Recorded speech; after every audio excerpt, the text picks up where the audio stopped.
Hey guys, I'm back. I'm looking at the lens this time because I moved the little screen on the side away, so I can't look at myself. So, which is kind of what I want to talk about. Why I missed my video this week on Monday was actually because I was feeling so shit about myself that I just couldn't film. Like, feeling so shit about how I looked and whatever, my hair, my skin, all this crap that goes through a lot of people's minds. Definitely mine. If it doesn't go through yours, well, you're really lucky. And so I didn't do a video, and I am going to do two still this week to make up for it. So the first one, I kind of wanted to talk about something on that topic. So this is the book I am talking about. The book you wish your parents had read, and your children will be glad that you did, by Philippa. And I actually just want to use this book to tell an anecdote. I'm not going to go and do my whole video on the book because I haven't actually finished it. But I used this book the other day to have a conversation with my dad. That's what I wanted to talk about now. So on the topic of feeling like shit, I was basically feeling really stressed. Wait, I actually just want to make sure this is recording. Okay, yeah, it is. Oh my god, this camera stuff, like, I'll learn it soon enough, but we're getting there.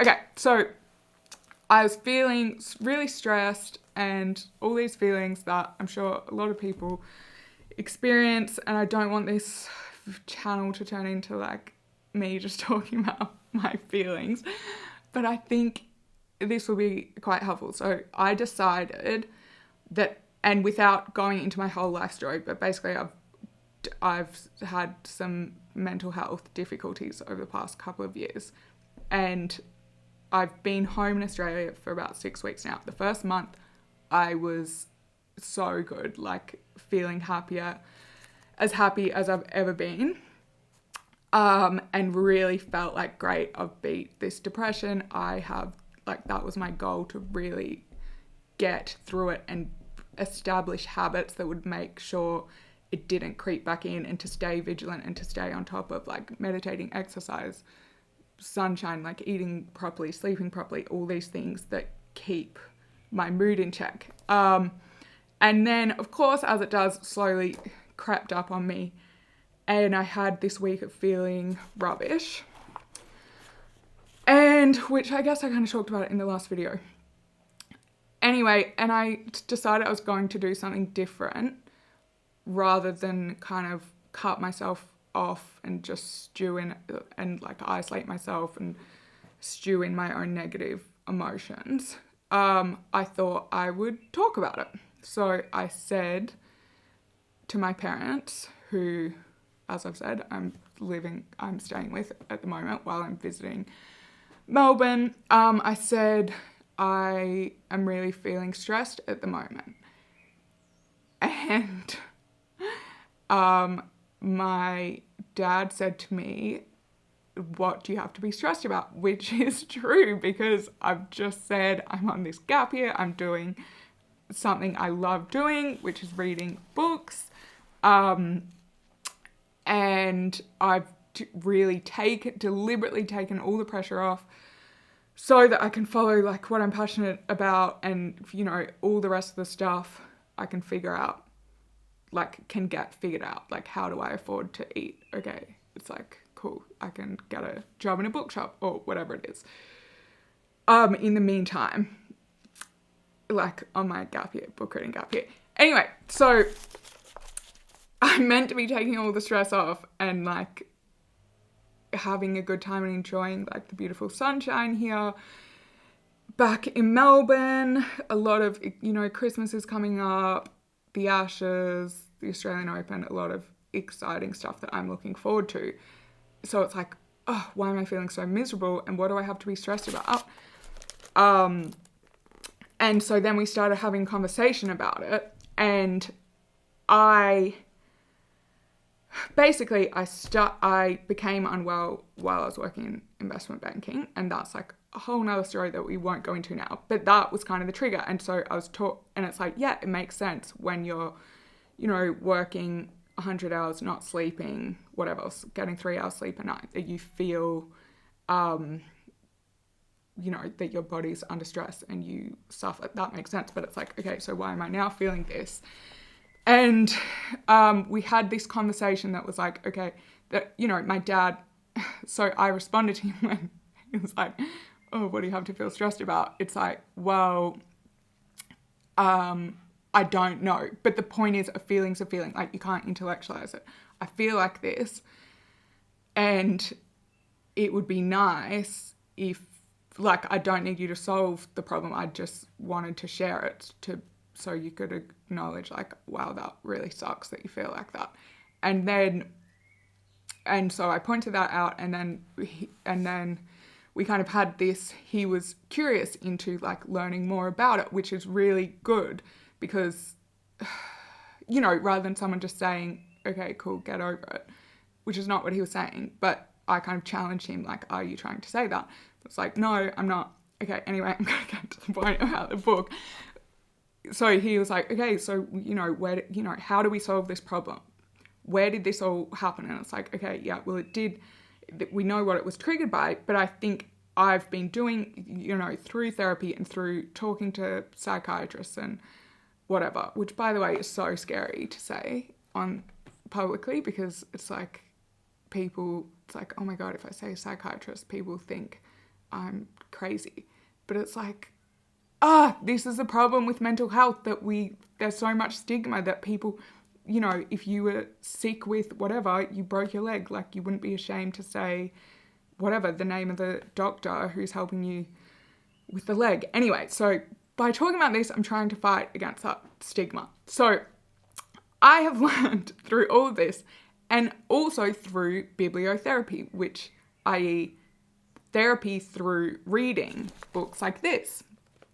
And this is something that my specialist, the psychiatrist, said would really benefit me, because I am really interested in learning about, where this comes from and how to best deal with it. And I think it's something that so many people struggle with.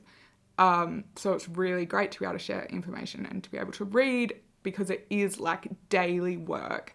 For anyone who's experienced mental health issues, it is like daily work to keep on top of it, to keep those low moods from creeping in, or from the anxiety from creeping in. And yes, I'm not, of course, I'm not a doctor.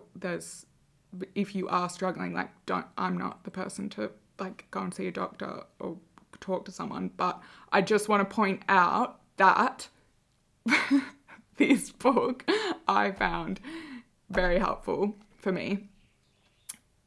And I found it helpful to help explain, oh my God, this video is such a ramble, but to explain to my dad in that conversation that I was talking about before I got massively sidetracked.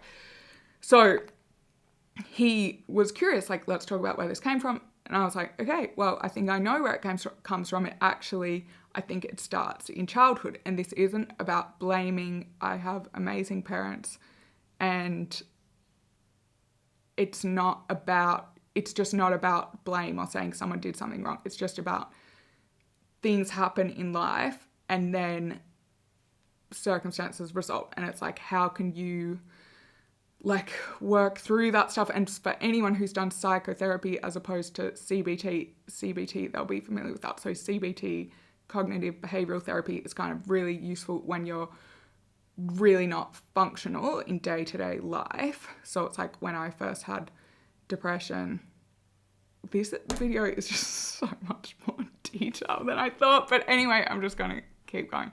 So when I first had depression, like, I couldn't cope. Like, I couldn't stop crying all the time, like, putting my makeup on to go to work, tears streaming, like, getting on the tube, just, like, bawling my eyes out, like, people just being like, what the, like, sitting at my desk crying, couldn't order coffee because I couldn't speak because crying so much. So it was like, CBT is helpful to be like, cool, get that under control.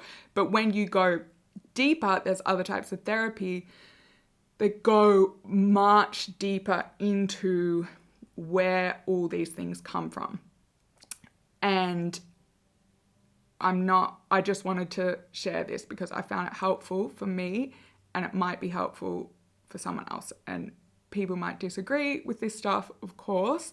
And I'm interested if people want to have a conversation about it, like please do comment and let me know. But I really think this could help people as it helped me. So back to the conversation with my dad, I said, I think it's actually to do with childhood, and there's a lot of evidence on this. There's a book I was reading actually that kind of explains this, and he was like, okay, sure. So I picked up this book and I read this passage to him, which I will read to you now. Ignoring or denying a child's feelings is potentially harmful to their future mental health. I know that you as parents, but okay, I just have to say, when I bought this book, I did not realize it was a parenting book, but it is very much a parenting book, and it's written like to parents. I'm not a parent, but I still found it extremely beneficial. But this is parenting advice. So for anyone who is a parent, hopefully this is helpful for you. But she also points out that even if you're a parent with adult children, it's still helpful, that nothing is ever too late. But also if you're a child, it's helpful to you because you had a parent or have a parent or have parents. So, okay, carrying on. I know that you as parents might not even know you're doing this, or maybe you do it because you think it's for the best, which is definitely the case for my parents who were looking out for the best for me. I just want to make that 100% clear. I'm not on YouTube bad-mouthing my parents. That is not what I'm doing. Again, I have amazing parents.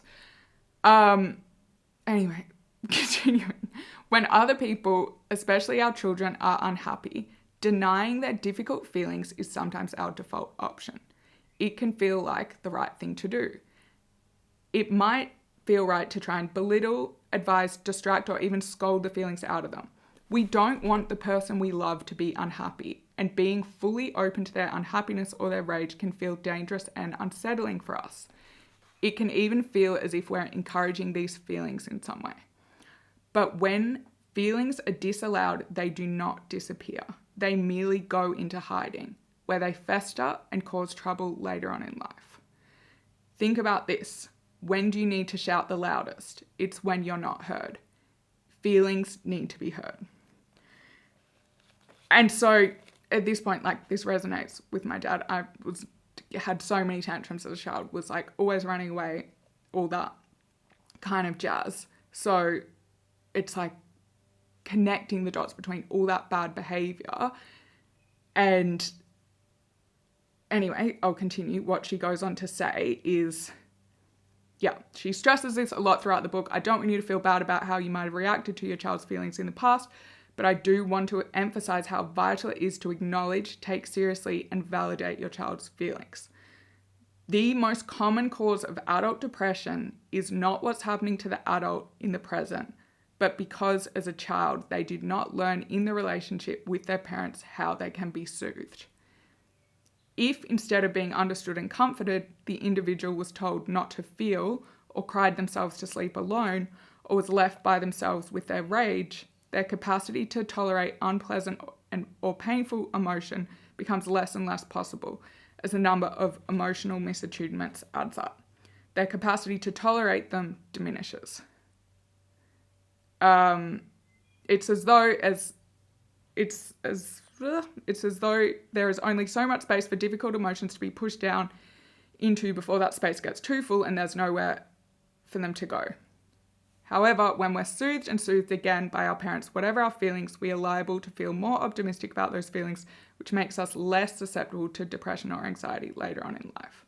There's no guaranteed way to avoid mental health difficulties, but it certainly helps to instill in us a belief that whatever emotion we experience, we are still acceptable, and however bad we may feel, it will pass. And so to this, my dad was kind of like, well, you know, we did soothe you when you like ran off and had all these tantrums, which I fully appreciate. Like, I'm sure they definitely did. And as I've said, and as she stresses throughout the whole book, it's not about blame. It's not about anyone doing anything wrong. It's just about what happened. But in this moment, I was actually able to kind of change the old pattern. So what happened was, I politely suggested to my dad that maybe what he was doing is, by saying like, oh, you have nothing to be stressed about, is maybe repressing. So it says, if you're a repressor, your natural inclination is to push away strong feelings and say, don't make a fuss, nothing's the matter, or be brave.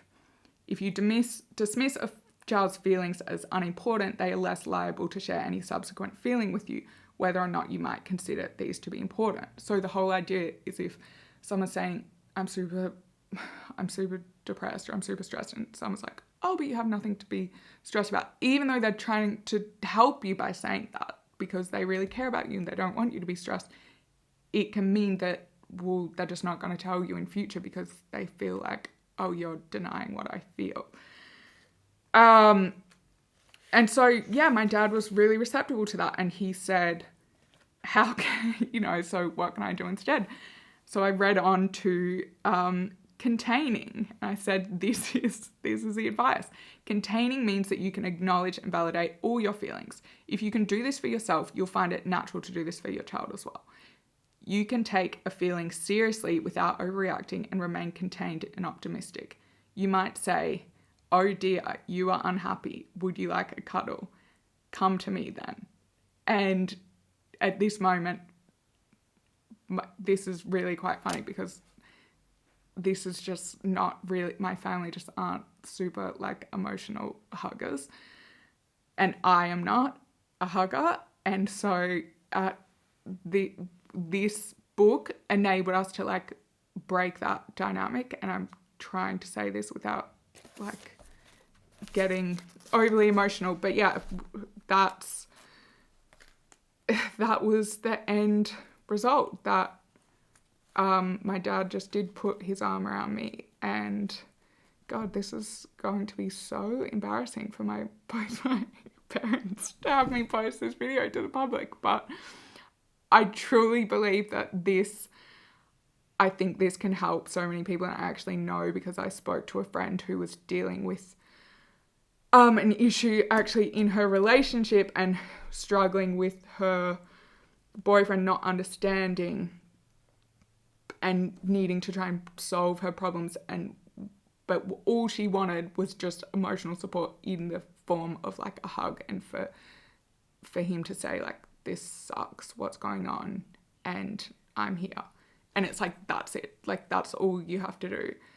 And it's so simple, but it's like so confusing. And it's such a tiny difference between saying to someone like, oh, like, but you don't need to be sad, to saying like, I hear that you're sad.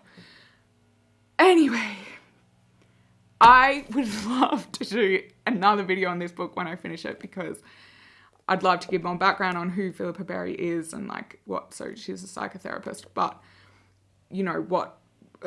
I don't know. There's just so much. I started flicking through this and there's so much cool stuff in here that I want to share. So I will do a video on that at some point. I also have this, which I'm still going to do a video on, and then these other books that are also kind of similar. So Attached, which is about attachment theory, and then How to Do the Work, which is a book that has really helped me by another psychologist, which is basically how to, the stuff I was saying with mental health. Like, unfortunately, it's like you've got to do the work every single day and it's hard. But that book is by the holistic psychologist who's super popular on Instagram. But then for all of you who find this video way too cringe, you're probably not listening to this, but I'm very aware that a lot of people do not like speaking about emotions and do not like introspection and talk about all this psychology stuff, so that's fine. I have this whole pile of books in front of me that I'm looking at under the camera, which are all, you know, economics, politics, philosophy, history. So I'll be doing lots of them as well. The main thing is, like, I need to be on top of my health or I can't really do anything. So I just wanted to share that with you, and I will see you all soon for another video.